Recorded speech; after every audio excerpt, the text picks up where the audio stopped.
ஏசப்பா கிட்ட மளிகை கடைக்கு ஜாமானம் போடுற மாதிரி, ஆண்டவரே மூத்த பையன் கல்யாணம், ரெண்டாவது பையன் கல்யாணம், அந்த கற்பத்தின் கனி, அந்த படிப்பு, அந்த நீட் எக்ஸாம், அந்த வீடு, அந்த லோனு, அந்த கோர்ட்டு கேஸு, ப்ரமோஷன், வேலை, படிப்பு, வியாதி, குறுக்கு வலி, இடுப்பு வலி, இதையே ஒரு ஆமேன்னு சொல்லுங்க.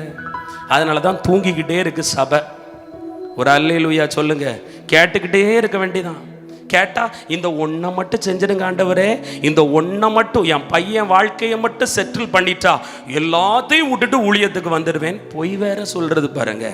நாம கேட்கிற ஒவ்வொன்றிலும் ஒவ்வொரு பிரச்சனை தொடங்கும். ஜெபித்து கொண்டே போகிறோம்.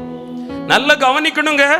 இருக்கிற இடத்தை விட்டு புறப்பட்டு போகிறோம். ஒரே நோக்கம், தீர்க்க தரிசனம் வாங்குவதற்கு அல்ல, வெளிப்பாடு கேட்பதற்கு அல்ல, இயேசு தலை தொட்டு ஜெபிக்க வேண்டும் என்பதற்கு அல்ல. அந்த இயேசு எப்படிப்பட்டவர், அவர் தோற்றம், அவர் அழகு, அவர் அன்பின் ஆழம், அவருடைய உயரம், அவருடைய மகத்துவம், அவருடைய வார்த்தை, அவருடைய பிரசன்னம், அவர் மேல் அபிஷேகம் எப்படிப்பட்டது என்பதை நான் பார்த்து ரசிக்க ருசிக்க வேண்டும் என்று சகை வைராக்கியமாய் இயேசுவை பின்தொடர்ந்து போகிறான். ஒரு அல்லேலூயா சொல்லுங்களேன்.